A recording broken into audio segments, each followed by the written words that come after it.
This is the Fitzy and Whipper with Kate Ritchie podcast. Bit of a treat in the studio, Andy Lee. Welcome once again, buddy. Nice to be here. Oh, an honour to have you in these wild times outside. I mean, you're angry you missed the singles party last night. You're actually engaged. You have a girlfriend. Engaged, ain't married. Hey? Engaged, ain't married. It's the kind of things you say when you're in a different for the state, knowing she's obviously in Melbourne and won't hear this. If I'd say that with her around. Engaged, ain't married. It's written on your shirt, mate. Can I, or just talking of his shirt, which is his jumper, but this is love, because is it true that Beck bought you a jumper just for your press interviews today, your junkets today? This is the kind of girl I'm going to marry. I said, I've got interviews and press for the animation coming up. She goes, I bought you some cool and more fun jumpers for the animation. So she wasn't happy with your, what you assumed were fun jumpers? She's never happy with what I'm picking what's that? out. Is that a tiger cub? A knitted tiger This cub? is Tigger from Winnie the Pooh. That is okay. beautiful. Yeah. That's really cute. Thank you, Beck. She's setting a big, a huge standard. If she's buying you just for a press junket, I know. I mean, she's got to live up to that all the time. I hope so. Yeah. I hope we're setting something, the groundwork for the next 50 Isn't that years of my beautiful? life. She cares for you, mate.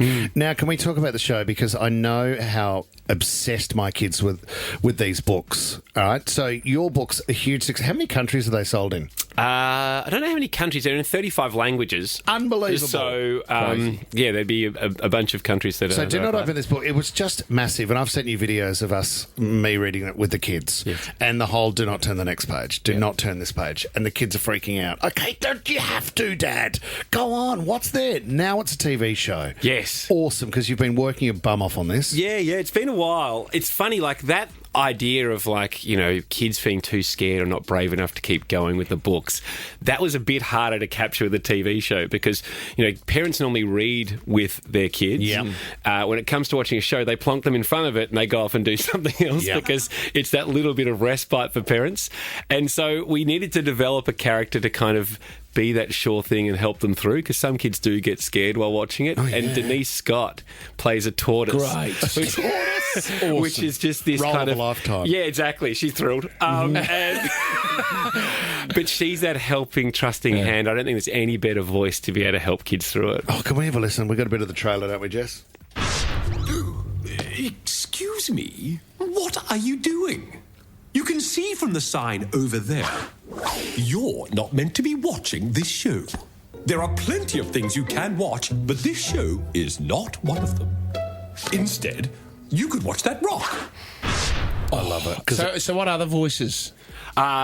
Dave Hughes plays a goblin. Right, great. Naturally. Well, that was the best thing. He comes into the recording studio and he goes, you know what voice do you want? I'm like, hey, mate, are you not Meryl Streep? I haven't hired you for your brilliant voice work. Don't do voices. You're angry and you swear on social media a lot. Exactly. What voice do you want? I was really surprised that he thought that I was going to try and test his range. What do you want from me? All right, Ando, I've opened it. Nova alumni Joel Creasy plays a sassy lime. Great. Yeah. Lime and Kiwi are two kind of offsides. Remember the old guys in the Muppets? Yes. Yeah, Statler and Waldorf? Yep. Yeah, it's kind of the new version of that. Lime and Kiwi sit on the side and just make quips all the time. Oh, I love that. And then there's heaps of cameos. Glenn Robbins plays my dad. Awesome. What a Hamish voice. Blake's in there. Broden Kelly. Chrissy Swan. Carrie Bickmore. I was just trying to grab as many as I could. This is great, mate. So we're out on starts on Friday. Yes, do not watch it on Friday. Do not watch it, guys. Please don't watch it. This has taken a long time to put together, isn't it? Gosh, animation's so slow. What are we talking to do one episode, Andy? It's on a little conveyor belt, but I would say about 9 months for 11 minutes. My God. Crazy. I know, but when you're watching it, don't think that. No. Don't go, this took 9 months for this? Oh, man. Please. Can we talk about the pub in New York? Oh, I'd love you to. Because It's been one of the joys this year for me. Isn't it funny what a how dream. It's a dream. How people want to leave Australia, go to New York, and then go and try schnitzel in New York? Like it's because it's an Australian menu, isn't it? Yep, Australian menu. Old mates. There was... Well, when we were in 2011, when Hamish and I were doing Gap Year there, I think there was 6 Aussie venues. They weren't all like strong Aussie themed, and then there was 0. And so we thought we'd better fix that because you need a place to go and watch the AFL or the NRL or watch the Matildas win and or the Aussies beat the Poms. So we embarked on that. We created Old Mates, and it's just been so much fun. Can I ask, because it looks like someone has recently moved in, a guy by the name of Hugh Jackman. Every time you're over there, it's just out the front of the pub. And what's he doing? Is he doing like cheap taco nights on Tuesdays? He does bins. He's a bussy and bins. And then you eventually do. Funny you say that because when I was trying to raise money for it, and we thought it'd be funny to get iconic Australians to put the money in, and all these guys were meant to be silent partners. Yeah. And I was slowly working through, and obviously Haim said yes very early. Paddy Cummins said yes. Mick Fanning was first in, actually. Yeah. I ring Fano and I said, "Hey mate, I'm doing a pub. We just thought it'd be fun for iconic." So he goes, "In." And I was like, "Gotta go, Ando." And I said, "Oh well, can you just forward me to your finance team so I can work out the particulars?" You're talking to him. Yeah. pretty fussy business, man. Beer, Bolter. Thanks, mate. And so I was adding people to this WhatsApp, and it was just the WhatsApp of the partners, which turns out to be quite an amazing bunch of people with Ash Barty, Pat Cummins, Paddy Mills, Mick Fanning, Hamish, myself. We're just kind of holding in there, hanging in there. I think the others are far more iconic. Great. But when I added Hugh Jackman, I said, Wolverine had just come out with Deadpool, and I'm like, I'm just adding an actor. He's got a movie out at the moment. Not sure if it's any good. Please don't bring it up, And everyone's like, welcome Hugh. And Pat Cummins just wrote, "It's great to have someone on the ground in New York to take out the bins, etc." That's Done. it. Not even a welcome. And do you know what?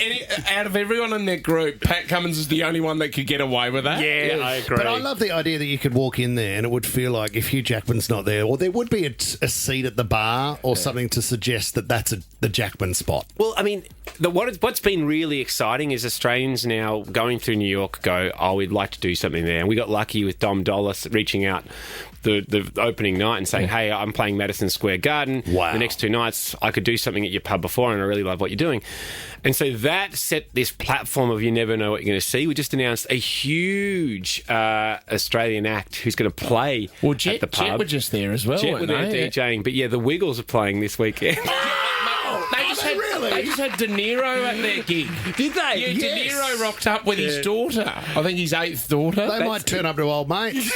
De Niro will be there. Well, that's the fun thing. It's nice. We didn't put any pressure on any of the partners that they were meant to be silent, but I started getting text on the WhatsApp going, "Hey, you can mention me. It's okay." And so the venue's fun that way. Let everyone know, please. Yeah. But Jackman's really embraced it. Been in a few times in the last few weeks, and last Wednesday he took in Edward Norton and Liv Schreiber. Great. No way. Yeah, which is pretty cool. Hey, what's the number one selling dish at the moment out of Parma. The Parma. But huge argument on the WhatsApp as to whether we call it a Parma or a Palmy. Yeah. Ash Barty was hell-bent on it being a Palmy. Yeah, because it rhymes with Barty. That's all she wanted, the Barty Palmy. Yes, that's all she wanted. Bad. We might have to change it. What a selfish shareholder. Mate, Ando, we know how busy you are. You've got a full day of press junket, but do not watch this show. It launches this Friday, 6 a.m. on ABC iView. You can go watch it there. Thanks for coming in, Thanks so much for having me, Love it, guys. buddy. Fits in Whipper with Kate Ritchie is a Nova podcast. For more great shows like this, download the Nova Player via the App Store or Google Play. The Nova Player.